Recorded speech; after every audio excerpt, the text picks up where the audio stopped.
Yo, what is up everyone? Back here with another video for the YouTube. Today we're going to be going over an Eternatus team that I built for you guys to use. I definitely think it is a solid team overall. The way it was constructed was definitely good. Um, I pretty much really enjoy using this mon. I think that Eternatus really has the opportunity to shine, especially now since Dynamax is gone. Its best set, I think, honestly, is the Cosmic Power set. That kind of lets it set itself up as an endgame.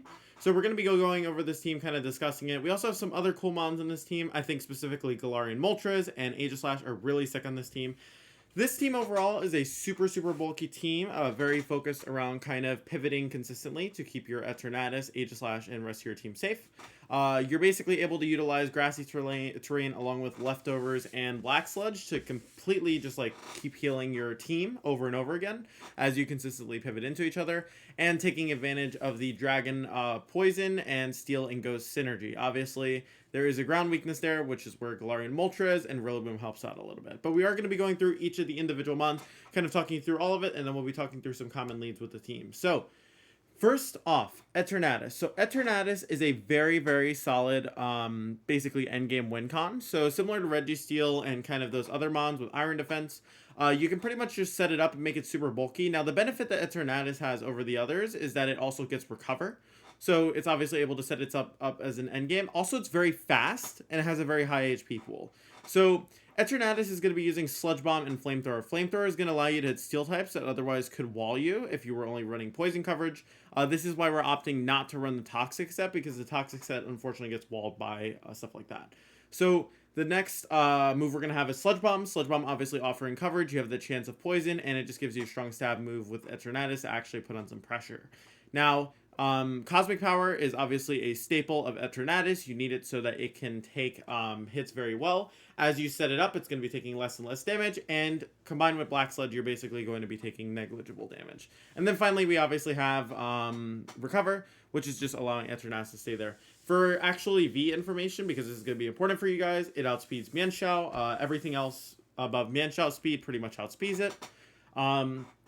In terms of important stuff, it's basically just hitting the special attacking bump for its special attack so it can do more damage. Now, going over to Incineroar. So Incineroar is going to be utilizing the Citrus Berry, obviously just for recovery. Flare Blitz, Parting Shot, Fake Out. Pretty standard coverage, nothing too crazy there. We are running Roar on this Incineroar, so we have it for other Eternatus. Obviously, the endgame is not something you want to play, and phasing it out consistently can really disrupt it. Roar is also going to help dealing with opposing Xerneas as well, so it's definitely a very helpful move to have on the Incineroar here.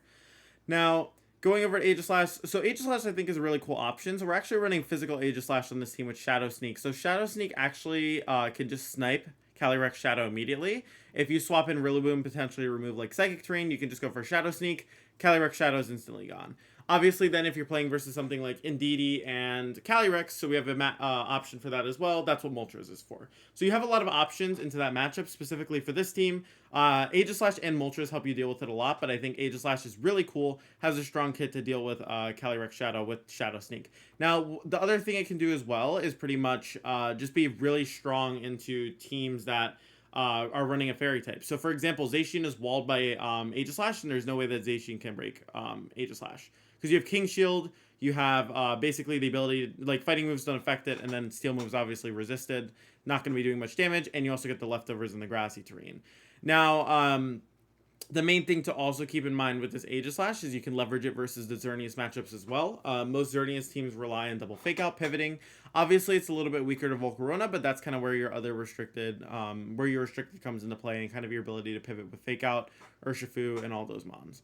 So that's definitely the strength of the team. Also, because it's Iron Head, that means you get around Xerneas' Geomancy boost, so you can actually hit it kind of hard.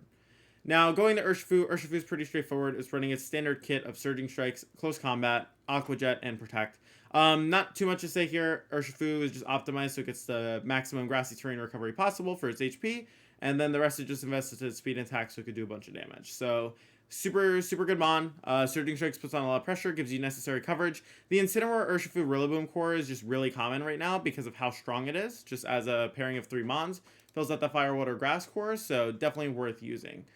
And then going over to Moltres. So Moltres, I think, is one of the really cool options on this team, because what you're able to do is is you're able to go for Snarls in front of Calyrex Shadow. You have U-turn with Moltres to reposition consistently, and you're also running flying coverage, which allows you to hit stuff like Amoonguss. It allows you to hit other grass types such as Rillaboom, and it gives you a good pivot into those mons. Also, it does help your Yveltal matchup because you are able to sit in front of it and go for Snarls, so it's very helpful. And even against other Eternatus, you're able to go for Snarls, or any restricteds that really rely on you, that basically rely on setting up. So Moltres, very strong option here. Very good in the Calyrex Shadow matchup. Also very good in stuff like Rillaboom, Urshifu, those mons. So yeah. Then Rillaboom, also really straightforward. Fake out pressure, protect just to keep it safe in some turns. Sometimes people target into your Rillaboom, think it's a free target to pivot off of. That's why you're running protect. Miracle Seed is very important to this Rillaboom. It lets you one-shot Kyogre with Grassy Glide. And then U-turn just lets you pivot with the Rillaboom. So pretty straightforward. Very, very solid team, or very, very solid member of the team.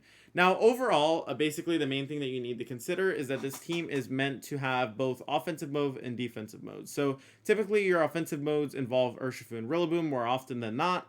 And then your defensive modes typically utilize like Incineroar, Eternatus, Moltres, similar to that. So some of the cores that you could potentially do, we're going to get to leads in a second, but I want to talk about the cores individually.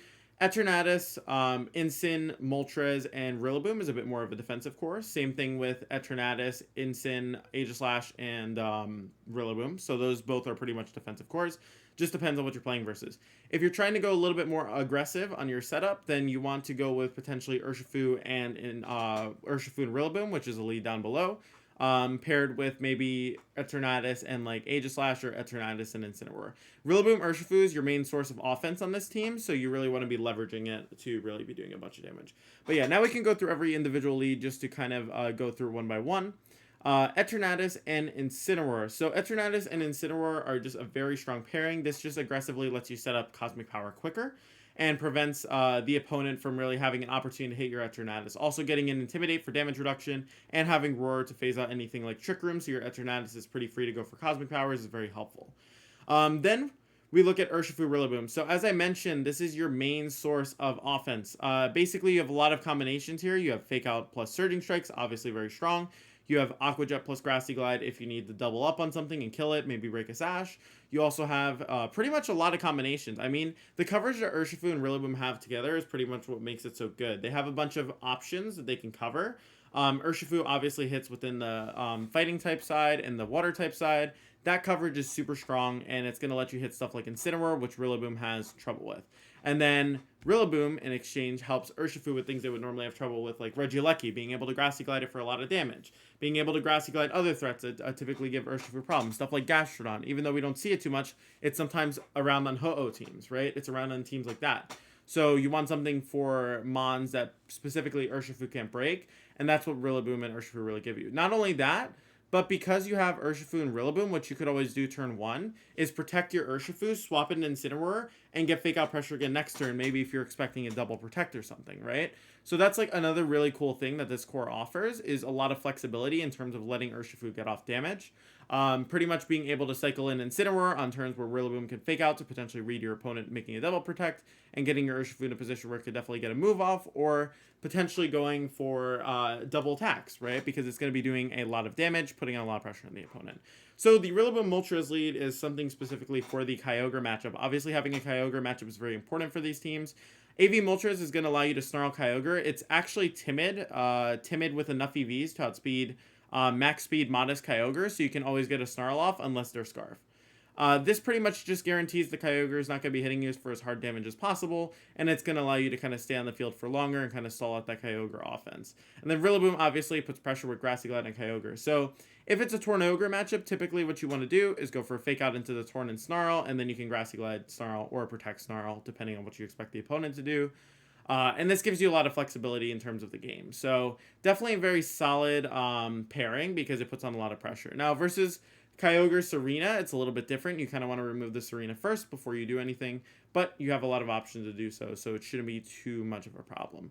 But yeah, that's pretty much it for the Eternatus team. I wanted to give you guys a really solid team that I felt really represented where Eternatus strengths were, and kind of talk to you a little bit about how the team is supposed to be utilized. Make sure to let me know in the comments what team you guys would like to see next, or what Mons you'd like to see me cover next, or, you know, what team you'd like maybe next, like what restricted. So If you guys haven't already, make sure to follow me on all the socials down below. Also, make sure to check out my coaching where you guys can also get this information and work with me to find yourself a team for Series 10, improve your skills, do all that stuff. So once again, guys, I want to say thank you for watching this video. As always, I appreciate the support, and I will see you guys on the next video. Peace.